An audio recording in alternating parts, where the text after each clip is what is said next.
नमस्कार। आकाशवाणी से प्रस्तुत है समाचार प्रभात।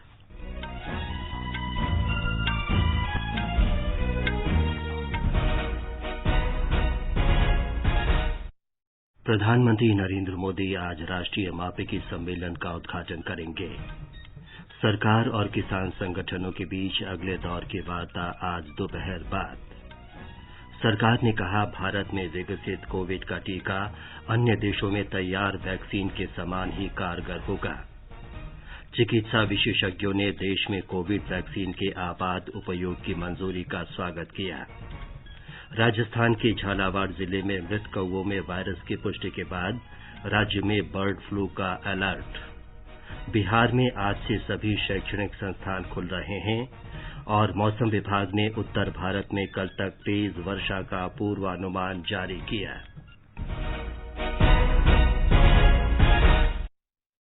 समाचार प्रभात में अलका सिंह के साथ मैं विमलेंदु पांडे।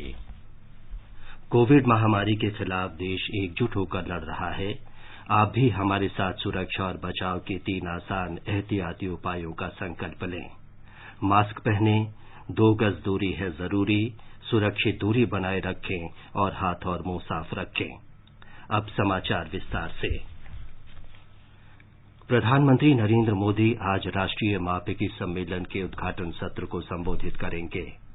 वे नेशनल एटॉमिक टाइम स्केल और भारतीय निर्देशक द्रव्य राष्ट्र को समर्पित करेंगे। प्रधानमंत्री राष्ट्रीय पर्यावरणीय मानक प्रयोगशाला की आधारशिला भी रखेंगे। इस अवसर पर विज्ञान और प्रौद्योगिकी मंत्री डॉक्टर हर्षवर्धन भी उपस्थित रहेंगे। एक report. National atomic time scale 2.8 nanosecond की सटीकता के साथ भारतीय मानक समय बताता है।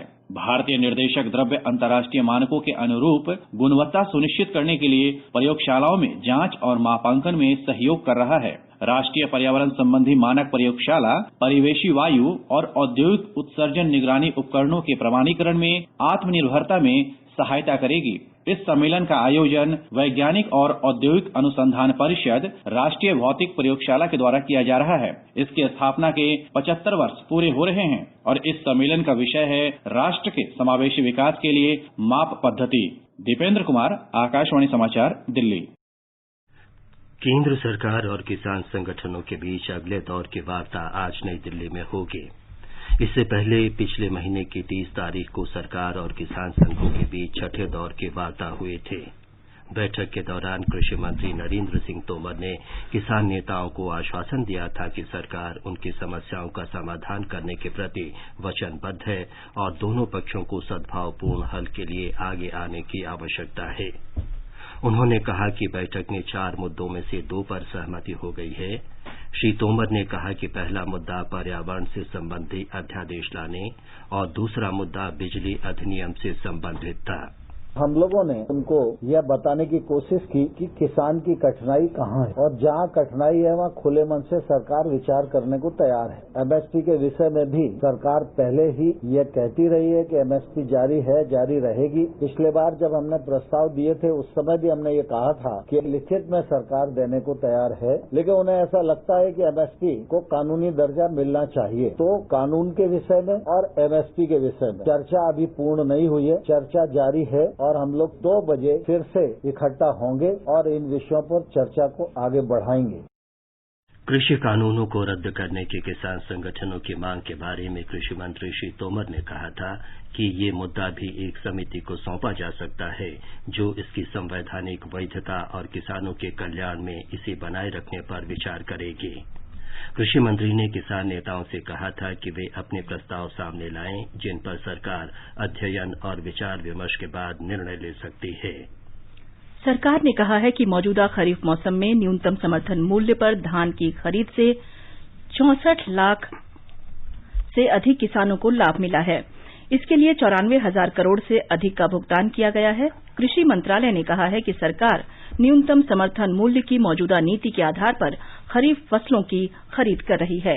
इस मौसम में अभी तक विभिन्न राज्यों से लगभग 499 लाख टन धान की खरीद की गई।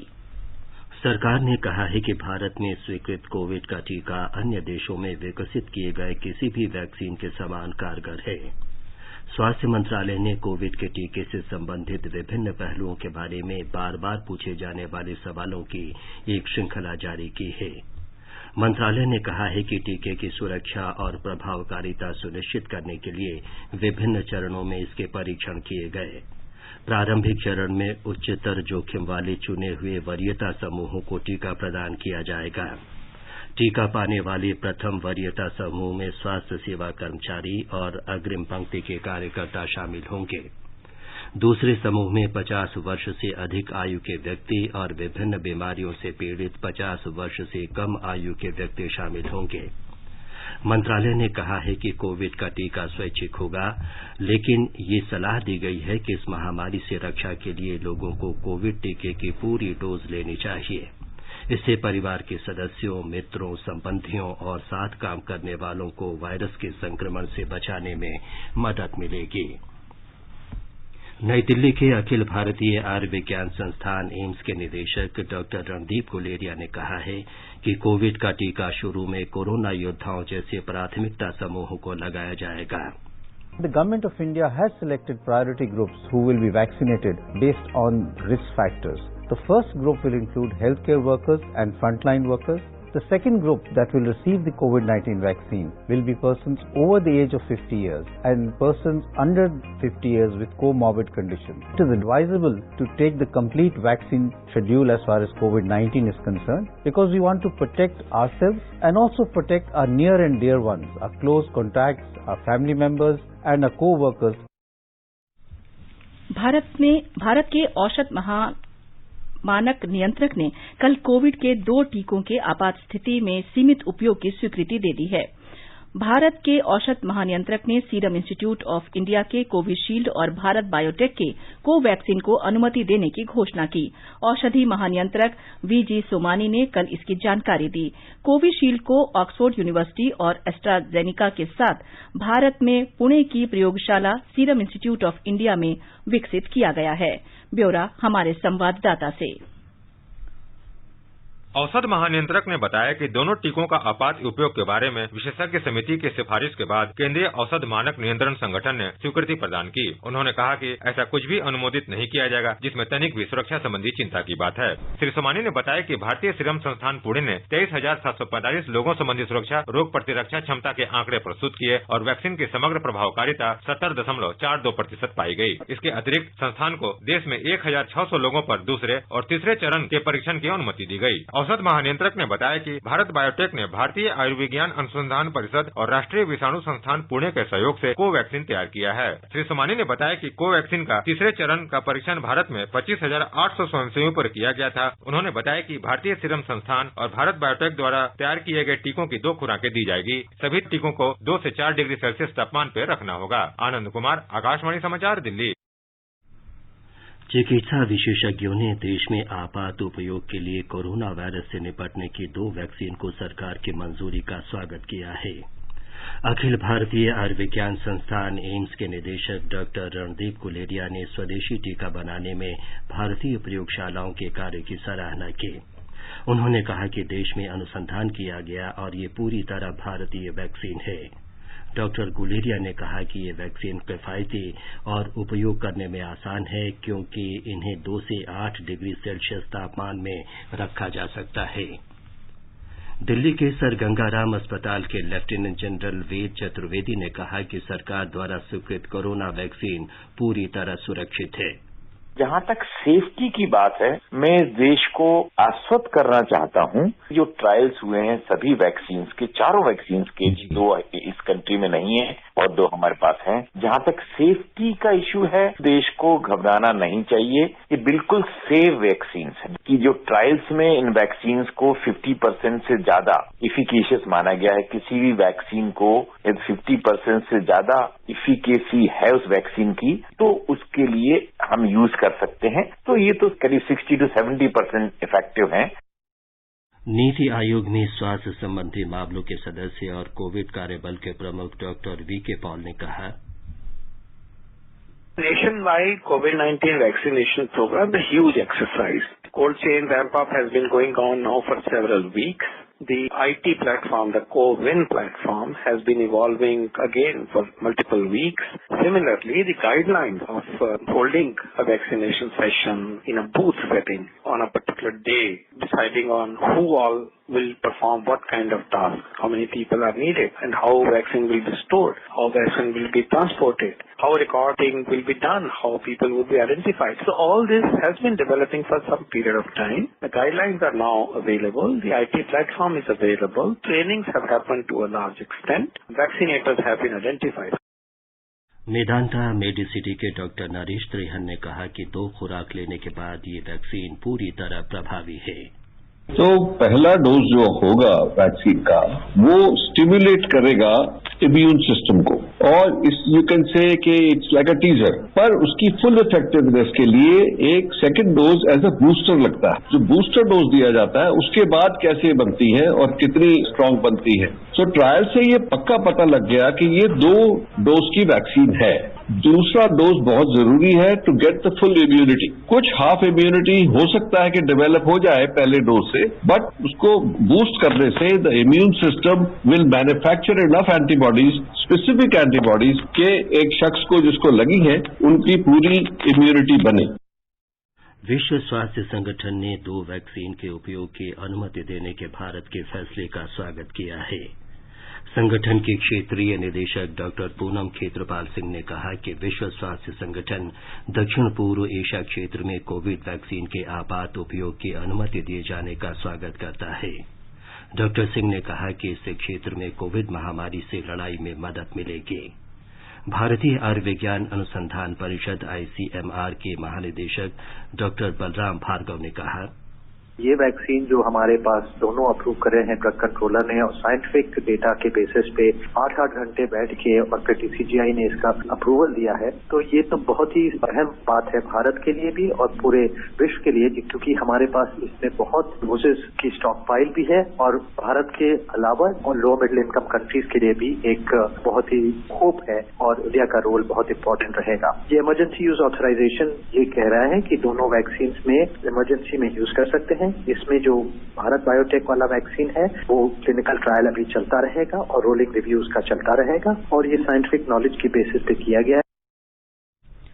उत्तर प्रदेश के संभल जिले में व्यापारियों ने मांग की है कि उन्हें प्राथमिकता के आधार पर कोविड वैक्सीन की खुराक दी जाए। अखिल भारतीय व्यापार मंडलों के परिसंघ की बैठक में व्यापारियों ने ये मांग रखी। परिसंघ ने कहा कि महामारी के दौरान उन्होंने अपनी जान जोखिम में डालकर आम जनता को आवश्यक वस्तुएं उपलब्ध कराईं। परिसंघ ने दवा विकसित करने वाले वैज्ञानिकों का आभार भी व्यक्त किया। देश में कोरोना से स्वस्थ होने की दर बढ़कर 96.16% हो गई है। कोरोना से मुक्त होने वाले लोगों की संख्या बढ़कर 99,27,310 पहुंच गई है। फिलहाल 2,47,220 कोरोना रोगियों का उपचार चल रहा है। अब तक कोरोना के शिकार हुए लोगों की संख्या 1,03,00,000 हो गई है। स्वास्थ्य मंत्रालय के अनुसार कोविड रोगियों का पता लगाने और उनकी जांच के प्रति गंभीरता के कारण इससे उबरने वालों का प्रतिशत लगातार बढ़ा है और मृतकों की संख्या कम हो रही है। फिलहाल भारत में कोविड की मृत्यु दर 1.4% है, जो विश्व में सबसे कम है। देश में अब तक 1,49,435 रोगियों की कोरोना से मौत हुई है। दिल्ली में पिछले 24 घंटों के दौरान 424 लोगों में संक्रमण की पुष्टि हुई। इसके साथ ही कोरोना संक्रमित लोगों की संख्या 6,26,000 से अधिक हो गई है। दिल्ली सरकार ने बताया है कि अब तक 6,11,000 से अधिक रोगी संक्रमण मुक्त हो चुके हैं। कल 14 लोगों की मौत के बाद कोरोना से मृतकों की संख्या 10,585 हो गई। इस समय 5,044 मरीजों का इलाज चल रहा है।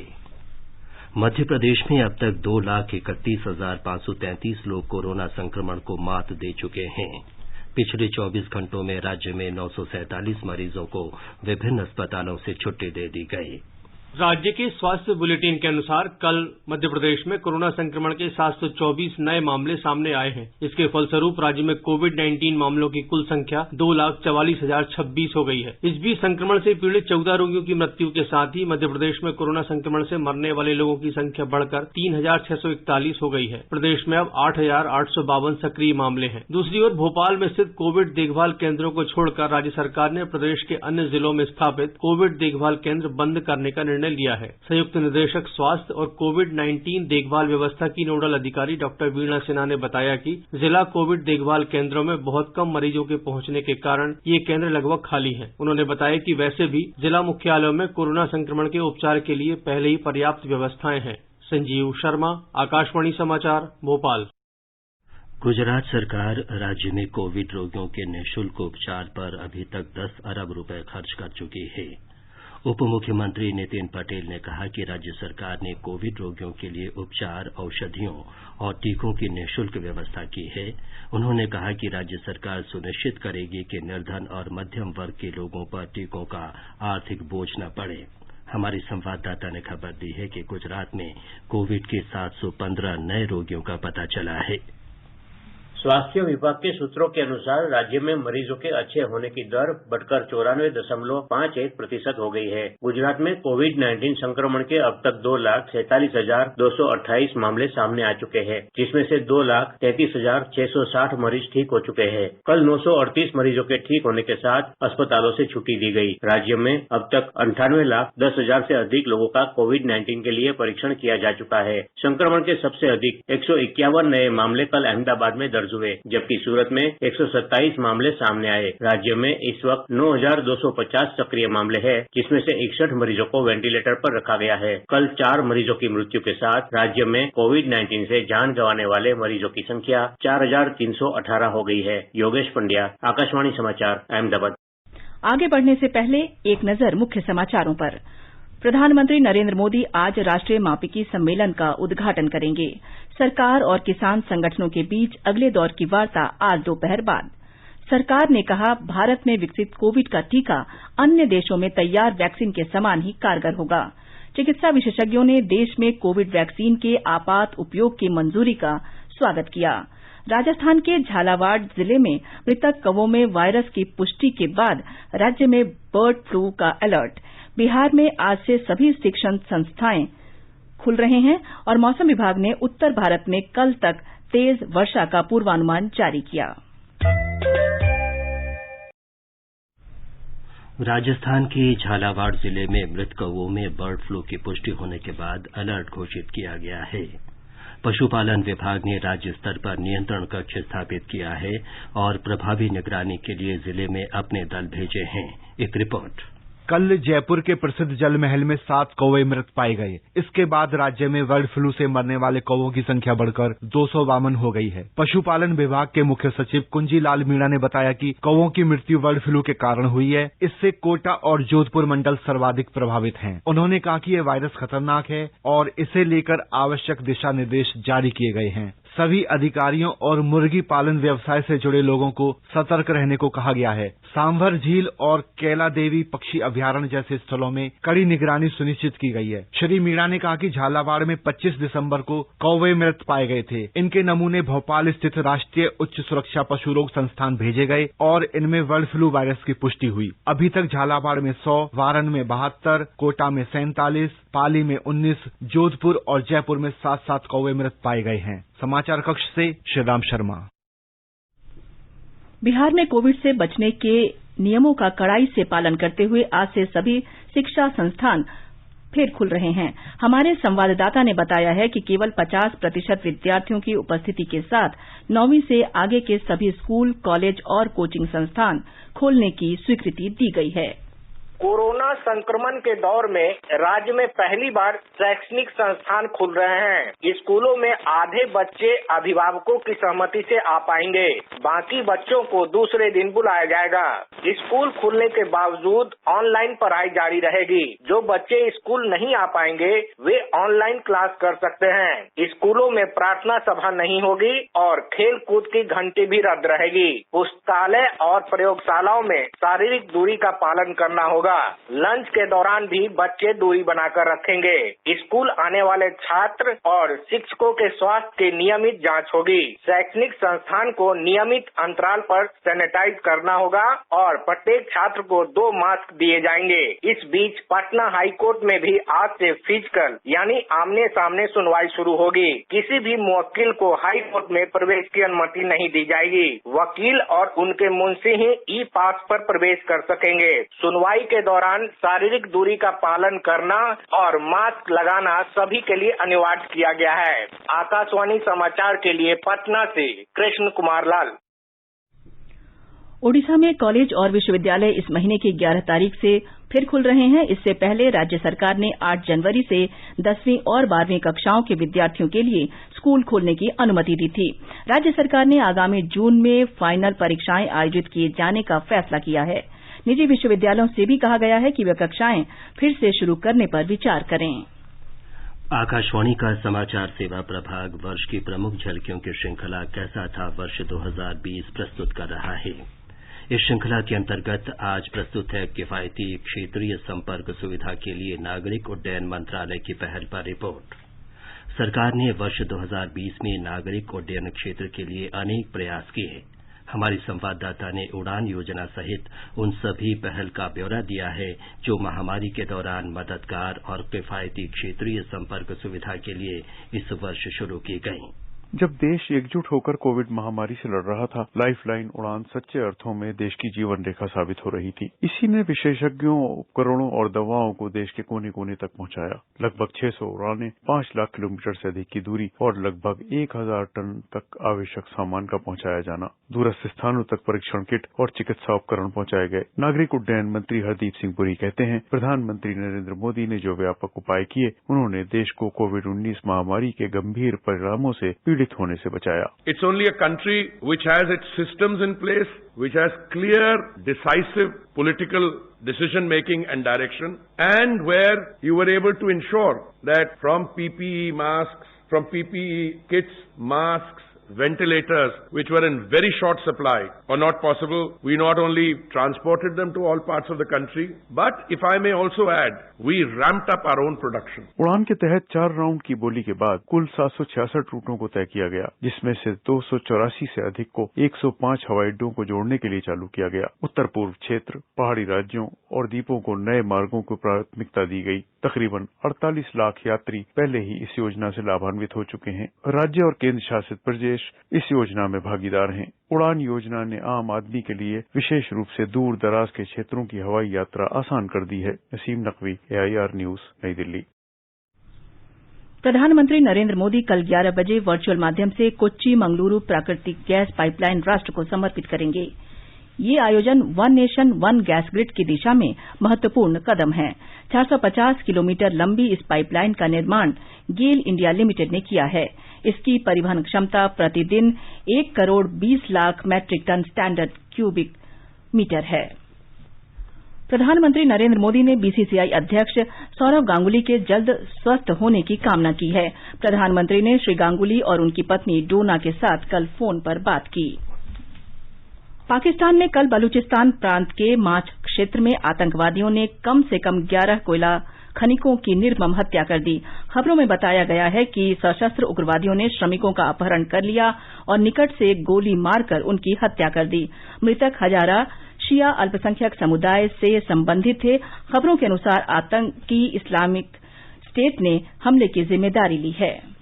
मौसम विभाग ने कल तक उत्तर भारत में वर्षा जारी रहने की संभावना व्यक्त की है। कहीं कहीं गरज के साथ बारिश और ओलावृष्टि भी हो सकती है। पंजाब, हरियाणा, चंडीगढ़, दिल्ली, पश्चिमी उत्तर प्रदेश और उत्तरी राजस्थान के मैदानी इलाकों तथा पश्चिमी हिमालयी क्षेत्र, जम्मू कश्मीर, लद्दाख, गिलगित बल्तिस्तान, मुजफ्फराबाद, हिमाचल प्रदेश और उत्तराखंड में आज तेज बारिश हो सकती है। मौसम विभाग ने बताया है कि बूंदाबांदी और वर्षा के दौर के बाद उत्तरी उत्तर पश्चिमी हवा के कारण बृहस्पतिवार से उत्तर पश्चिमी भारत के मैदानी इलाकों में फिर से शीतलहर आ सकती है। और अब एक नजर देश के अन्य भागों के मौसम के पूर्वानुमान पर।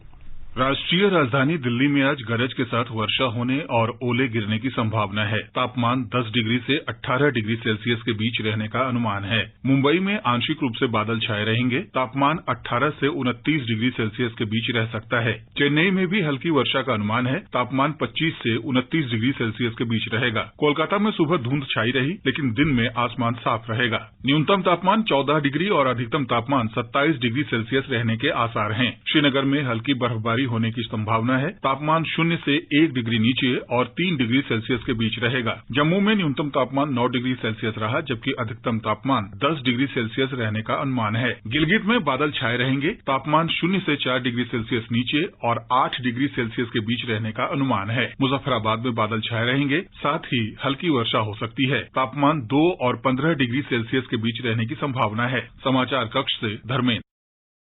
ये समाचार हमारी वेबसाइट newsonair.com/hindi पर भी उपलब्ध हैं। और अलका बताएं कि आज के समाचार पत्रों में क्या विशेष है। धन्यवाद विमलेंदु। आज के समाचार पत्रों की बात करें तो 2 स्वदेशी कोविड वैक्सीन कोविशील्ड और कोवैक्सीन के आपात उपयोग की मंजूरी अखबारों की बड़ी खबर है। राजस्थान पत्रिका का शीर्षक है, एक साथ 2 टीकों को मंजूरी देने वाला पहला देश बना भारत। इन टीकों का परीक्षण भी रहेगा जारी, 2-2 डोज लगेंगे। नवभारत टाइम्स की टिप्पणी है, कोरोना पर अटैक की पूरी तैयारी, बस तारीख अभी बाकी। जुलाई तक 30 करोड़ लोगों के टीकाकरण का लक्ष्य। विश्व स्वास्थ्य संगठन ने 2 वैक्सीन के इमरजेंसी इस्तेमाल की मंजूरी का स्वागत किया। उत्तर प्रदेश में गाजियाबाद के मुरादनगर में शमशान घाट में छत गिरने से 23 लोगों की मौत और 15 के घायल होने को जनसत्ता ने प्राथमिकता दी है। केंद्र सरकार के विवाद से विश्वास की योजना पर हिंदुस्तान की सुर्खी है, 1 लाख करोड़ रुपए के कर मामले निपटाए। 20% उद्यमों ने कर विवाद निवारण योजना को चुना। उधर दैनिक जागरण लिखता है, दिल्ली में केंद्रीय माल और सेवा कर विभाग ने 831 करोड़ की जीएसटी चोरी पकड़ी। बुद्ध विहार इलाके में अवैध तरीके से चल रही गुटखा फैक्ट्री का भांडाफोड़ किया। अमर उजाला का शीर्षक है, पाकिस्तान के बलूचिस्तान में कोयले की खान में काम करने वाले शिया हजारा समुदाय के 11 मजदूरों की गोली मारकर हत्या। आतंकी खदान श्रमिकों को पहाड़ी पर ले गए, अल्पसंख्यकों को निशाना बनाया और अन्य को छोड़ दिया। दैनिक जागरण की सुर्खी है, भारत पर विदेशी पोर्टफोलियो निवेशकों का भरोसा बरकरार। दिसंबर में 68,558 करोड़ रुपए का निवेश। राष्ट्रीय सहारा का शीर्षक है, भारत के नियंत्रक और लेखा परीक्षक ने बैंकों में पूंजी डाले जाने का ब्यौरा मांगा। पूंजी डाले जाने के बाद बैंकों के प्रदर्शन की भी मांगी जानकारी। जनसत्ता की खबर है, हिमाचल प्रदेश में रोहतांग में अटल सुरंग के पास बर्फबारी में फंसे 300 से अधिक सैलानियों को बचाया। 70 वाहनों को पुलिस ने सुरक्षित निकाला। बर्फबारी के बाद कश्मीर का देश का शेष भाग से संपर्क टूटा। दिल्ली में ठिठुरे लोग। अंत में मुख्य समाचार एक बार फिर। प्रधानमंत्री नरेंद्र मोदी आज राष्ट्रीय मापिकी सम्मेलन का उद्घाटन करेंगे। सरकार और किसान संगठनों के बीच अगले दौर की वार्ता आज दोपहर बाद। सरकार ने कहा, भारत में विकसित कोविड का टीका अन्य देशों में तैयार वैक्सीन के समान ही कारगर होगा। चिकित्सा विशेषज्ञों ने देश में कोविड वैक्सीन के आपात उपयोग की मंजूरी का स्वागत किया। राजस्थान के झालावाड़ जिले में मृत कौवों में वायरस की पुष्टि के बाद राज्य में बर्ड फ्लू का अलर्ट। और बिहार में आज से सभी शैक्षणिक संस्थान खुल रहे हैं। और मौसम विभाग ने उत्तर भारत में कल तक तेज वर्षा का पूर्वानुमान जारी किया। इसके साथ ही समाचार प्रभात का ये अंक समाप्त हुआ। नमस्कार।